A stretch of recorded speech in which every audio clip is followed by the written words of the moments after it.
Welcome to one more edition of Politics Done Right. I'm Egberto Willis, your host. I'm here with Dr. Manuel Pastor, Professor of Sociology and American Studies and Ethnicity at the University of Southern California.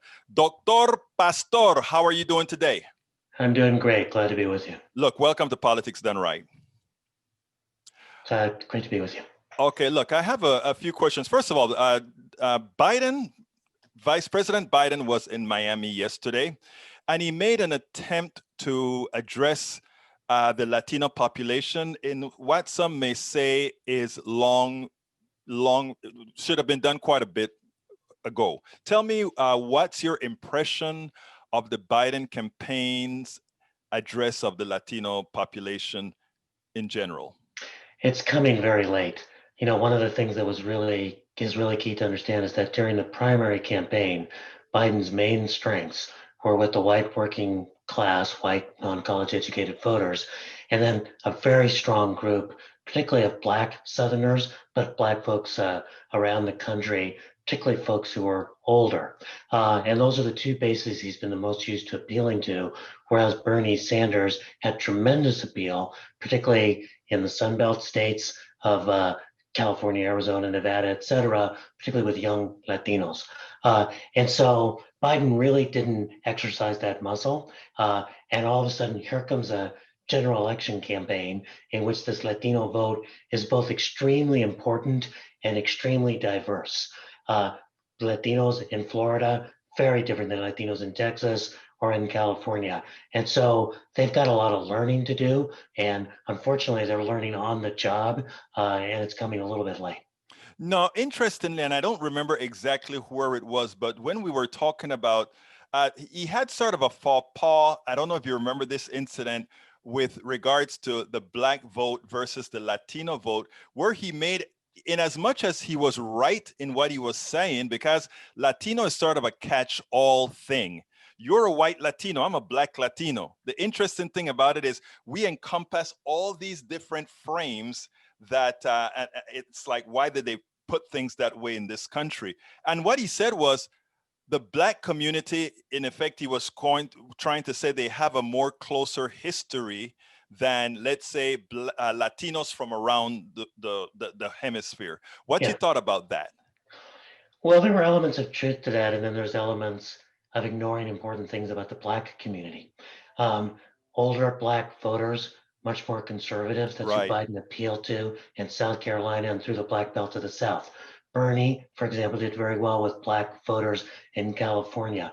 There's a reason why California was the birthplace of the Black Panther Party. Yes. It's a place that's had more radical politics in the Black community. It's got a kind of younger edge, more progressive edge to it. And there's actually a really big immigrant presence in the Black community that gets ignored. Afro Latinos, to be sure, but also Haitians, folks from Africa, et cetera. And I think sometimes there's a reductionism and not an understanding of the diversity of the Black American community. At the same time, man, Latinos are extraordinarily diverse.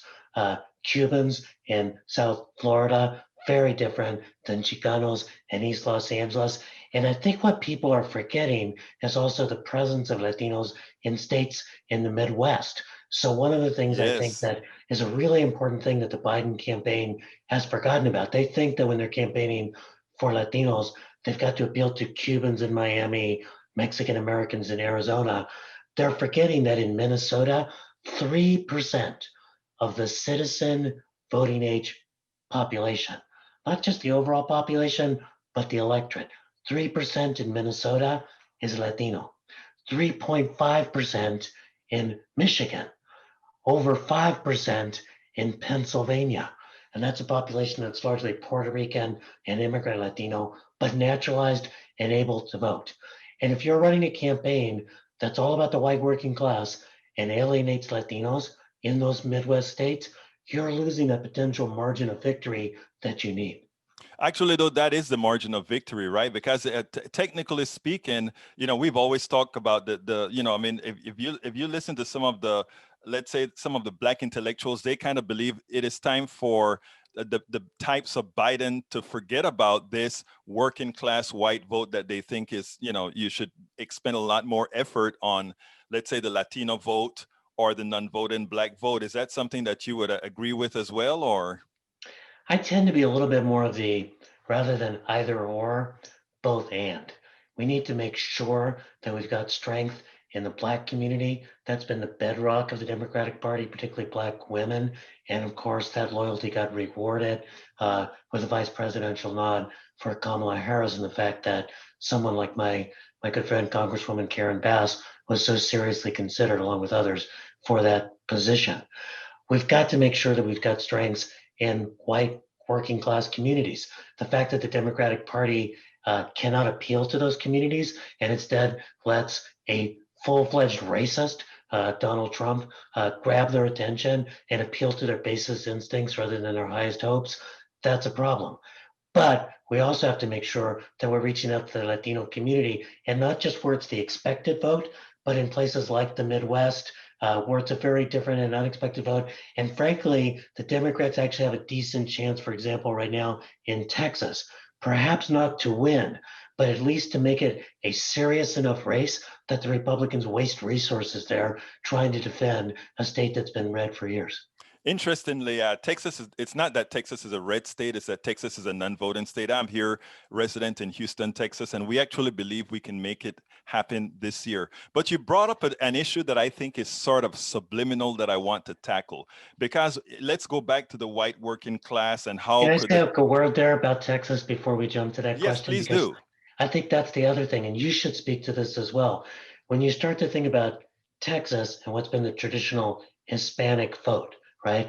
The way that that's been mobilized by the Democrats has been like in the Rio Grande Valley, and they have run a campaign focused on sort of generally folks who were immigrants and naturalized, and some folks who kind of long Tejanos. They've never really run a millennial campaign trying to go after the young Texas Latino electorate and activate them around progressive issues that they care about. Immigration and DACA to be sure, but education, the economy, housing, etc. And one of the things that I think we're beginning to see is a different kind of Latino electorate being woken up in Texas. And I think that understanding the diversity of the Latino community, not just nationwide, but even in a place like Texas, and understanding that you can win if you motivate those young Latinos to go to the polls. Dr. Pastor, that is a very important note. And the reason why it is so important as well is that you will see the older Latinos in places like Texas have not a majority leaning towards the Republican, but a substantial number leaning towards Republican because of that religious conservatism, while the younger Latinos wouldn't have that particular, well, I won't call it a hang up, but anyway.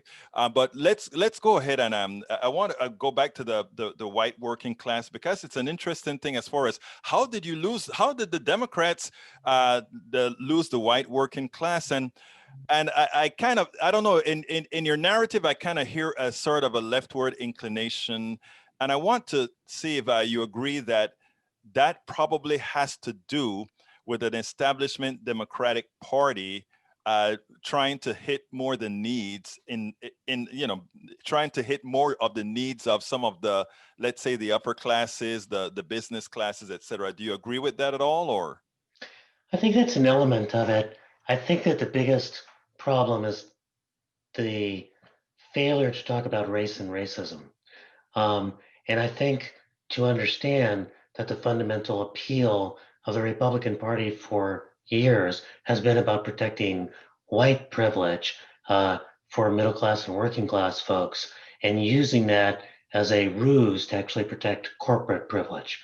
And what's gone on with that is that the Democrats, traditional mainstream Democrats, have thought, well, if we don't talk about race, what we can do is talk about economic issues, and we'll pull people over in that direction, failing to realize that the way that you inoculate people from the lures of racism is by talking about the ways in which you have common interest with other groups, the ways in which racism is being used to divide people, the ways in which you need to recognize the humanity of others to be able to truly challenge the inequality that's happening at an economic level. And so I think the mainstream Democrat problem has been to not center race in the conversation. And instead, what the Republicans have done is go from a dog whistle to bullhorn, and now with Trump, full-fledged fireworks around race.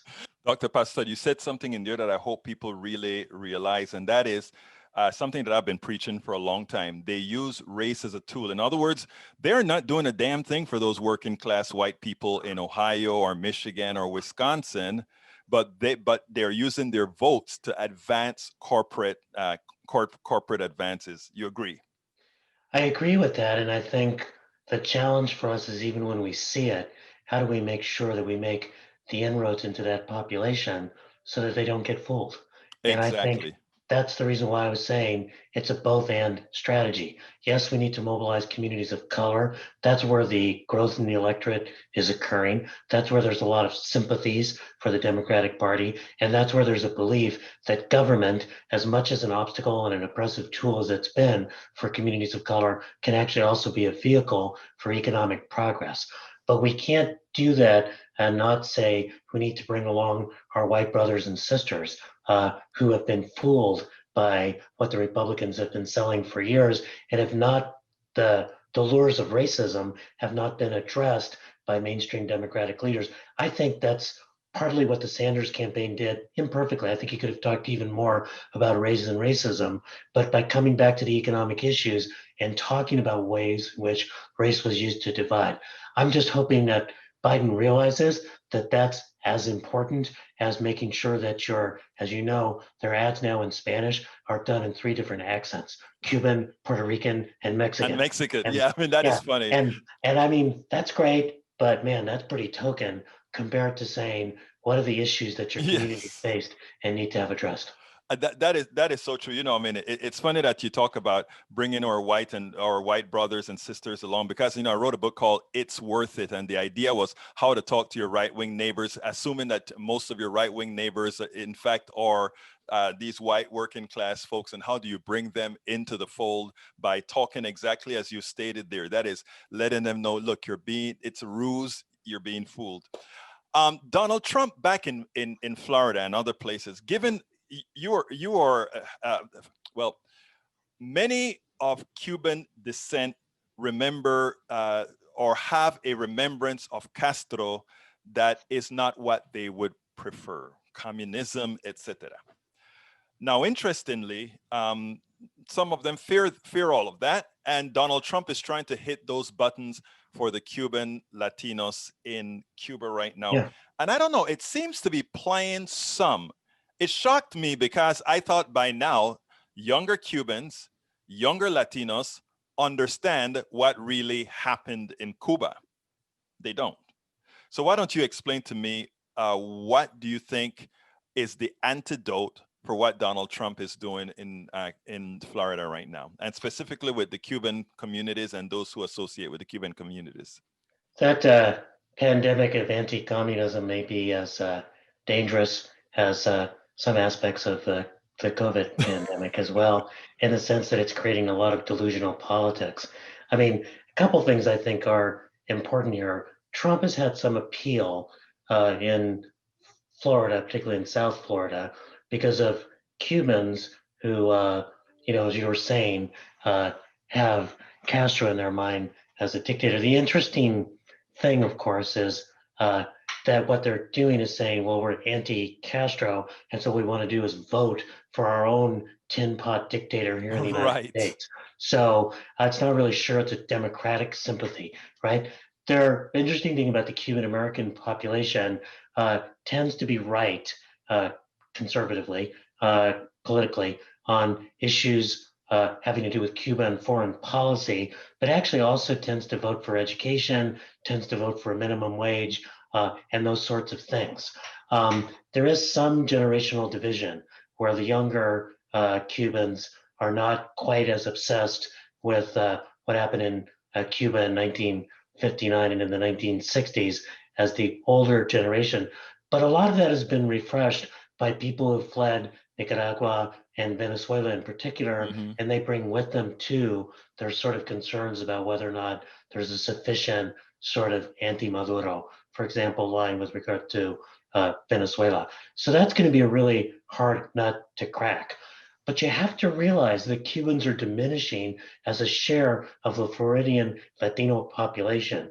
That in Central Florida, there's been a huge influx of Puerto Puerto Ricans. Ricans Yeah. who fled there partly as a result of Hurricane Hmm. Maria, but also the sort of traditional move down south from New York. And that population is more liberal, can be easily activated, and can actually find some alliances, particularly with Black communities in Central Florida. And I think the failure to disaggregate these communities and say, well, we're going to make as much inroads as we can with conservative Cubans, but what we really need to do is to animate that part of the vote that we know that we can get if we start talking to them in the language that makes sense to them. And I don't mean just Spanish. I mean the language in which you're talking about protecting immigrants, the language in which you're talking about spending on education so everyone has a chance, the language in which you're talking about a fair wage and making sure that we move away from corporate domination,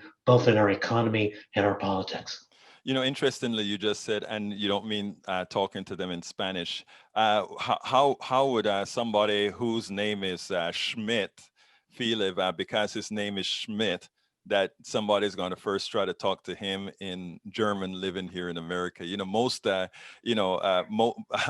find that a whole lot of Latinos just talk to me in English. I Yeah. mean, that's what we speak. But somehow the pandering, and actually the pandering occurs on both sides, right? As far as that is concerned. But Plus, I had a brother-in-law named Alex Schmidt who was Mexican and whose first language was Spanish.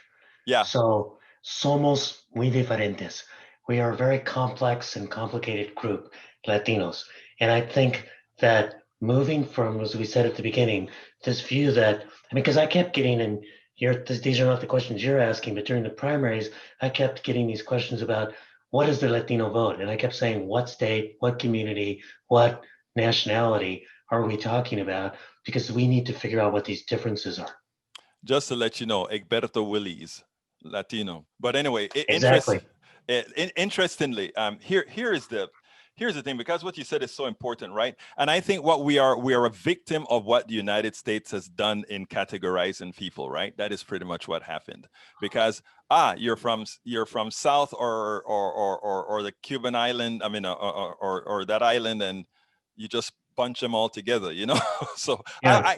I always found that funny, and then I always found that the misuse of Latino versus Hispano, but that's Yeah. for another time. Um, what would First of all, have you been in touch with the Biden campaign, or attempted to reach the Biden campaign, or use your alliance with Representative Bass maybe to get to him and say, hey, you really need to talk to this guy about doing things this way? Well, we've been trying to send smoke signals in their direction. Uh, Not too much response so far. I am sort of more deeply embedded in some of the politics that are going on in California. And I think here we've had big inroads, both with the governor, obviously with local and county officials, and our representatives to Congress, so that they understand the issues that are important to Latinos. And they're not always what people think. Immigration is a litmus test because nobody wants to see their grandmother deported. But if you ask people, I'll just give you a little example, Egberto, which I think is Mhm. really important. In the state of California, and this has been polling for the last 12 years, there's a couple polls in the United States as a whole which show this to be the case too. But in the last 12 years in California, if you ask the question of Californians, do you consider climate change a very serious issue? And are you willing to basically sacrifice to make sure we do something about it? 50% of white Californians say yes. About 68% of Black and Asian Californians say yes. And nearly two-thirds of Latino Californians say yes. Latinos are environmental voters because they're often bearing the brunt. And you know this from Texas with the Latino communities and Black communities that are these fence line communities right by the refineries. They know what's going on with climate. They know the costs of pollution. they are willing to throw down to make sure that we have a greener planet. And it is no surprise to me that it's Alexandria Ocasio-Cortez who's been one of the leading proponents of the Green New Deal in Congress. So you can run an environmental campaign and get Latino voters. We need to complicate who they think these voters are and what issues actually appeal. That is why it is so important to integrate yourself to actually engage with all kinds of people, because you get these false narratives, you get these false, false. It's simply you get all these false narratives. Now, Dr. Pastor, we are near the end. I'd like you to tell me something that you wished I had asked you and that I didn't. Oh gosh, that's one of my favorite questions as well. Um, I'll just kind of say two things. One is I want to re-emphasize that the Latino vote is important in a place like Texas, where it's nearly a third of the citizen voting age population. It's important in Florida and Nevada, where it's around a fifth. But it's crucial as well in the so-called Democratic blue wall states of the Midwest, where it's ranging between 3 and 5%. And the fact that the Latino campaigns, such as they are, wind up just going to particular states without realizing that there needs to be some advertising and outreach throughout, I think is really, really crucial. The last thing that I would leave you with is something that I think is really important for the Latino community that might be listening as well, which is that it's absolutely crucial for Latinos as we're doing the organizing of our own communities to lift up and challenge the anti-Black racism that has been such a fundamental feature of the United States. We need to do that both because it will help to create ties, as you were saying, between Black Latinos, white Latinos, Latinos who might identify as other or indigenous. But we also need to do it because the kinds of othering and marginalization that Latinos in this country face is actually deeply rooted in our history of genocide and in our history of slavery, Jim Crow, and the marginalization and othering of Black people in the United States. And in fact, since most of us, although there's always been a Latino presence in the United States, or there wouldn't be a state called Texas, Yes. or California, or Arizona, or Nevada, or Colorado. Right. Even though there's always been a strong Latino presence, most of us came over after the immigration reform of 1965. And that immigration reform owes its roots to the civil rights movement, which challenged the racism and xenophobia that was part of our immigration system before. It had opened up the doors for people to be able to come from Latin America, from all sorts of different countries. And so it's absolutely central for Latinos, even as we're asking for attention to come our way from this democratic campaign, and hopefully from a different kind of government, to at the same time think about the alliances with the Black community and centrally challenge anti-Black racism within the Latino community and anti-Black racism outside of the Latino community that's setting the terrain for us to be either successful or unsuccessful in challenging the xenophobia, exclusion, and othering that our own community faces. Dr. Manuel Pastor, professor of sociology and American studies and ethnicity at the University of Southern California. It was my pleasure to have you on Politics Done Right. Thank you so kindly, and be back. I would hope to, and it feels a little more like this is Politics Done Left, but really glad to be with you. Ha sido un placer. Gracias. Muchas gracias, hermano. Nos vemos. We spend a lot of time deconstructing the news, trying to parse it into a form that everybody can understand. We try to find those little nitpicks where it flies above the fray, etc. If you really like these videos that we do, I want to ask a big favor. Please go ahead. Number one, subscribe to our channel, and number two, please join if you can. Thank you so kindly for watching. Keep watching. Please remember to share. We must populate the entire internet with our progressive message, a message that we know is what most Americans say that they want. So help us, please join.